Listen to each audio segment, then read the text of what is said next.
A teepee is basically a living thing. People lived in these on the prairies. The floor of the teepee represents the earth, and the poles represent the sky. They're kind of reaching out to the sky.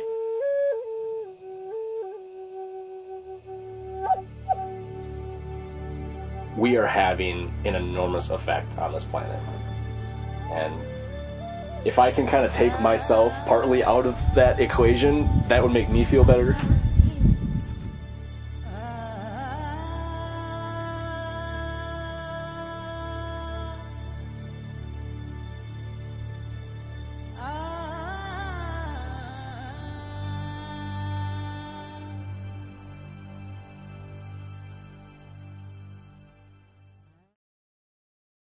I grew up in the suburbs of Madison, in Sun Prairie, Wisconsin. I was always interested in tinkering with things and making things when I was younger. When I was a sophomore in high school, I read a book called The Last American Man, which is about a guy, Eustace Conway. He lived in a teepee.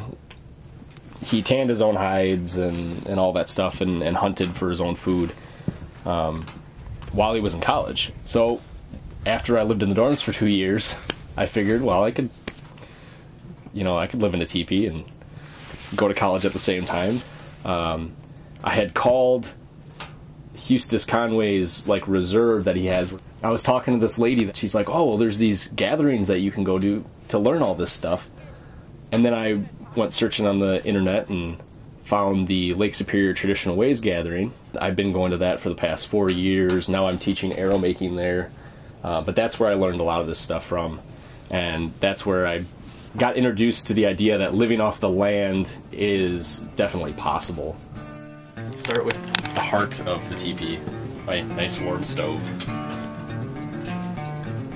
So it's just a cast iron wood stove, and I set up 2 pieces of larger wood on the side, and then I stuff some birch bark in there, and then I take some smaller twigs and set that on top.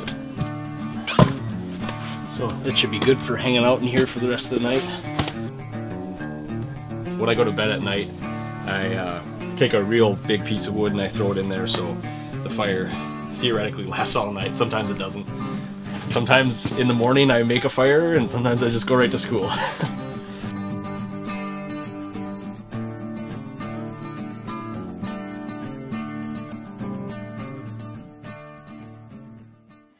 I go to the bathroom in the woods, which is actually better because then it doesn't go into the wastewater treatment plants and then into the Wisconsin River eventually. Yeah, I just find a nice tree and do my business out there. And for that, I've got my little birch bark toilet paper holder. But snow works well too. I live in a teepee, but I probably got a cleaner butt than most people. You're not gonna edit that, are you?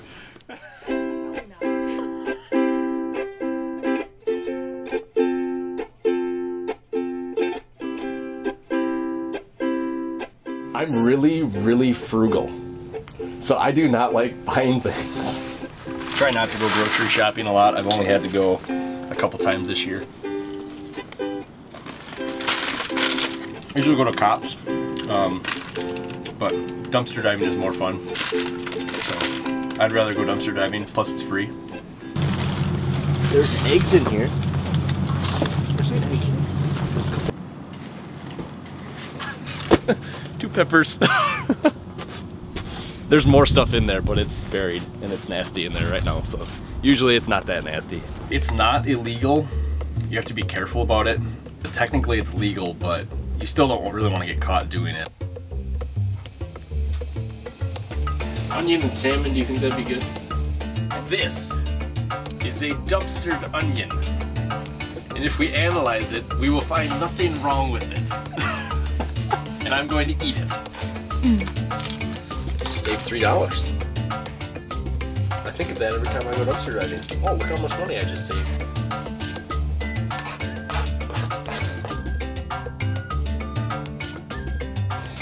Just making a big pot of slop. It's gonna taste awesome.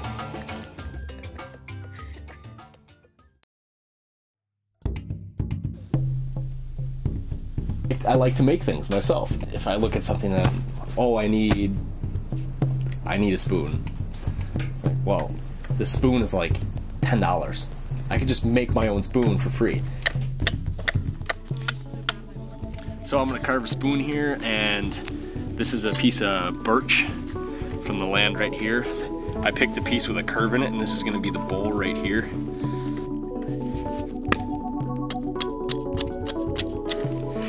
And I'm gonna draw this general shape. I don't like to make all my spoons the same, you know. So I'm gonna make this one unique, but I'm gonna use this as a general pattern. This one's gonna be for my girlfriend's mother for Christmas.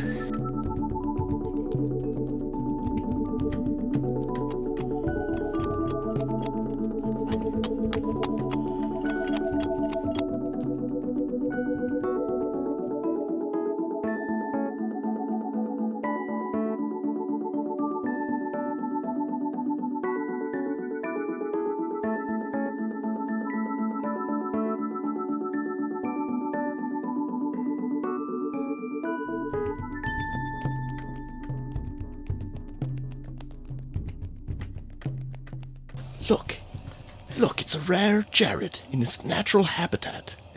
Oh wow, look at this, he's drinking a cup of tea.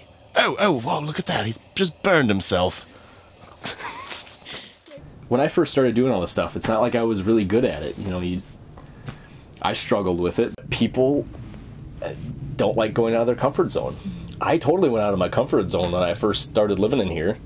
But I thought it was awesome and I wanted to try it, and I tried it, and it works. Living this way it's mostly about being more in contact with where people came from. I mean, this is how people started out. There's just so many amazing things that people don't experience. So that's why another reason why I like people coming out here is because they get to experience something that they have. It's another world that they had no idea even existed. That's kind of why I wanted to live out here in the first place, is to revert back to the way that people once lived. You're more in tune with yourself, you're more in tune with the natural world. But I believe that traditional and primitive people were more intelligent than we are. They didn't have more advanced technology. To start creating all this from nothing is amazing. They had to worry about getting food and keeping themselves warm, keeping themselves alive, and they knew how to navigate using the stars. They paid attention to all these subtle things because they had to. I mean, or else they wouldn't have survived. My goal in life is to be confident enough and proficient enough at all of these skills to support myself for a period of time with no help from modern society, and of help from people. I mean, we're social creatures, so we need people around us. But I'd like to surround myself with people that are also interested in this. Waking up, I'm in a TV. I'm in a TV. Welcome to Jared's Age. Jared's Age. Welcome to Jared's Age. The TV time. In TV time. In TV time. TV. In the TV. Come up with better. Do you think I'm cute? The most cute. We wouldn't have probably met at all if I didn't have a bunch of stuff to do in the library, and I saw him as I was making copies of a script, and all I saw was this like ponytail bun like across the way, and there was just no hesitation. I was like, I finished scanning, I'm gonna go over there. and then I said hi first, and then I asked him for a highlighter. He didn't have one because no Tiki Man has a highlighter. And then that was practically it. I had no idea he lived in a teepee, no idea he was the adventurous man he was. I had no idea what to expect. I just appreciate like what he does, I guess. He's just really committed. I'm very comfortable with like his knowledge of everything, so I trust him, letting him like teach me those things and taking me along with it. I got that. I've only met a select few people that really, really want to live a traditional life.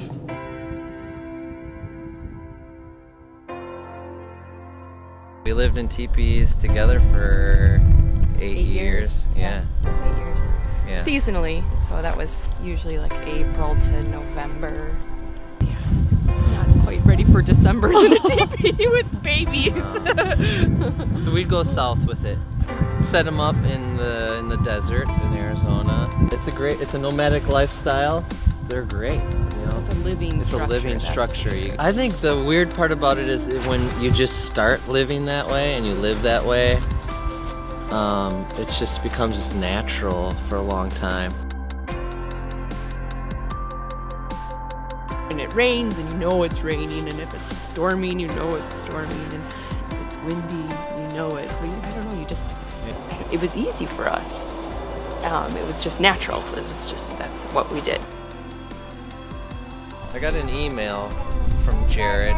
He knew we had lived in a teepee out this way. Occasionally I've ran into him. Well, I always ask him how, you know, how's it going? How was the winter? You know, how's the wood burning? And he said he really enjoys it. I'm glad he got the space, and really glad he did, because it is an experience that, you know, he'll treasure forever, I'm sure. Both of our older kids lived in the teepee. They didn't know anything different. People ask us. They started there. And, you know, they had no TV, you know. Yeah, and so they've definitely accepted it really well. Yeah, they're off for now. Might take them back home. We'll see. I would like to have a wife, partner, or whatever, and eventually have kids.